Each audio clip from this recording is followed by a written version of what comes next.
হযরত শাহজালাল আন্তর্জাতিক বিমানবন্দর থেকে ঢাকা সিনেমার আলোচিত নায়িকা নুসরাত ফারিয়াকে আটক করা হয়েছে। তার বিরুদ্ধে ২০২৪ সালের বৈষম্য বিরোধী আন্দোলন চলাকালীন ঘটনায় রাজধানীর ভাটারা থানায় একটি মামলা রয়েছে।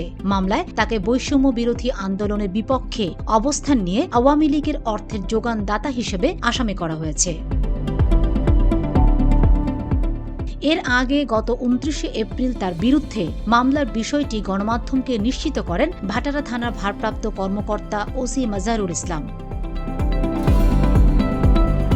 সে সময় জানা যায় ২০২৪ সালের বৈষম্য বিরোধী আন্দোলন চলাকালীন রাজধানীর ঢাকার ভাটারা থানাধীন এলাকায় হওয়া এক হত্যাচেষ্টা মামলায় আসামি করা হয়েছে অপু বিশ্বাস, আসনা হাবিব ভাবনা ও অভিনেতা জায়েদ খান সহ ১৭ জনকে।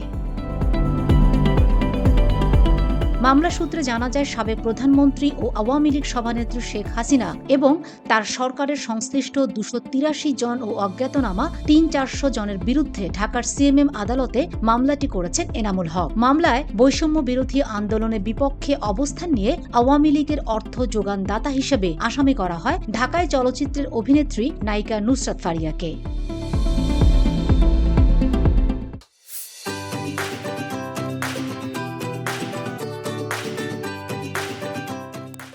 মামলায় আরও উল্লেখ করা হয়, এসব আসামিরা বৈষম্য বিরোধী ছাত্র আন্দোলন দমন করার জন্য বিপুল অর্থ যোগান দিয়েছেন। এ সময় অন্য আসামিদের ছোড়া গুলি বাদী এনামুল হকের ডান পায়ে লাগলে সঙ্গে সঙ্গে তিনি অজ্ঞান হয়ে রাস্তায় পড়ে যান।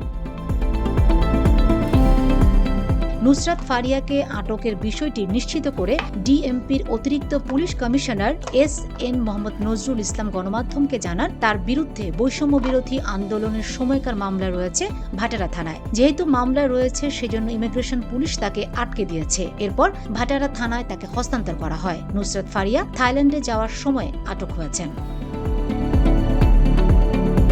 Fatema Shilu, GTV news.